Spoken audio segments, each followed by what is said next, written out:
Assalamualaikum warahmatullahi wabarakatuh. Sahabat-sahabat KKW Channel yang dirahmati Allah Subhanahu wa ta'ala. Waliullah atau kekasih Allah Subhanahu wa ta'ala adalah mereka yang mempunyai kedekatan khusus kepadanya. Di Jawa Timur ada 3 waliullah nyentrik dan dikenal masyhur, mempunyai keramat yang tiada tanding.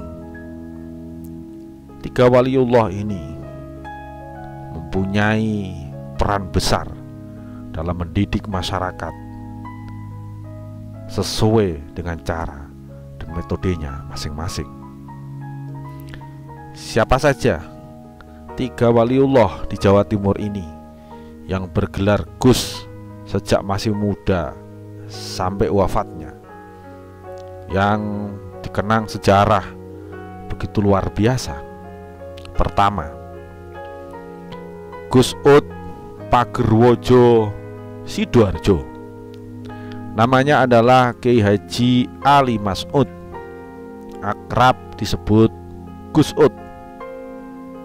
Penampilannya sangat sederhana, tapi kalau sudah berdoa, siapa saja akan datang memburunya, mendekatinya, dan berharap diijabah Allah sebab wasilahnya. Gus Ud Sidoarjo ini makamnya di Pagerwojo, didatangi ribuan warga Nahdiyin dan umat Islam dari berbagai penjuru. Di makam Gus Ud terlihat sangat nyaman dan asri. Di makam Gus Ud udaranya sejuk dan menenangkan hati. Makanya di tengah hingar-bingar kota Surabaya, Sidoarjo dan sekitarnya, masyarakat berbondong-bondong berziarah ke makamnya. Gus Ud dikenal wali jadab. Jadabnya Gus Ud bahkan sulit dinalar siapa saja. Suatu kali Kiai Hamid Pasuruan betul-betul meminta doa kepada Gus Ud. Suatu kali tiba-tiba datang dari kamar, ternyata yang hadir adalah Gus Mek Kediri. Banyak ulama masyhur saat itu yang dekat dan selalu mendekat dengan Gus Ud Pagerwojo. Kiai Hasbullah termasuk orang yang dekat dengan Gus Ud. Banyak kiai-kiai lain termasuk Kiai Hamid Pasuruan selalu ingin mendekat dan berdekatan dengan Gus Ud Pagerwojo Sidoarjo. Itulah sosok ulama karismatik yang dikenal Gus sejak masih muda sampai wafatnya, ialah Gus Ud Pagerwojo Sidoarjo. Yang kedua adalah Gus Mek Kediri. Namanya Hamim Jazuli. Ia adalah putra dari Kiai Jazuli Usman, pendiri Pondok Pesantren Al-Falah Ploso Mojo Kediri, Jawa Timur. Sejak kecil Gus Mek sudah dikenal nyelenehnya.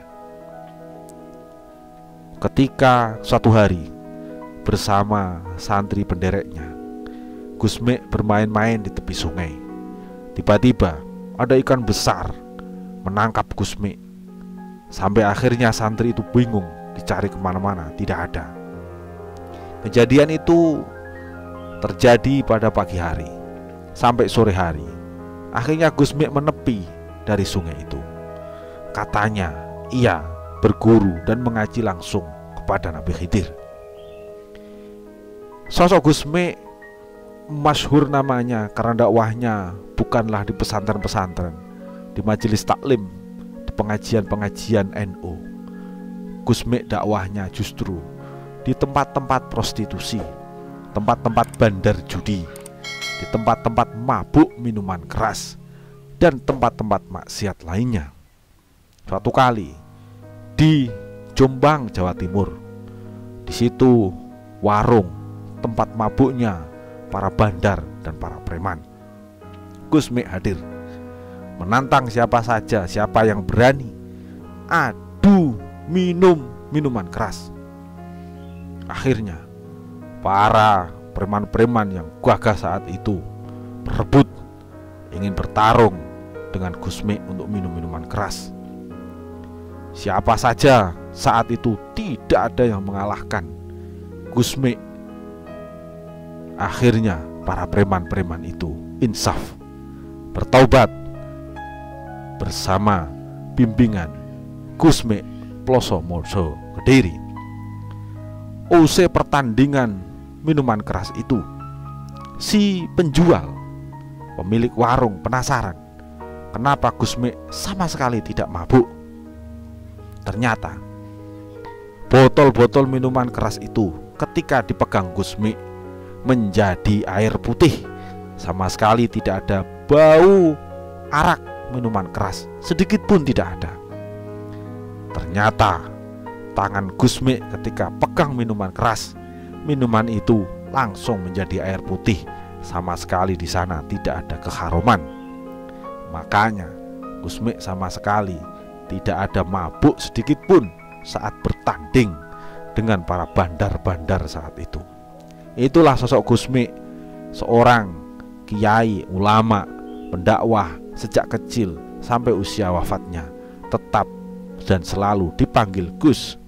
Ia dimakamkan tidak jauh dari pesantren Al-Falah Ploso Mojo Kediri.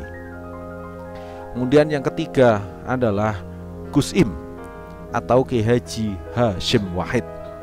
Ia adalah adik Gus Dur. Ia dikenal juga sosok Gus yang jadab, nyeleneh.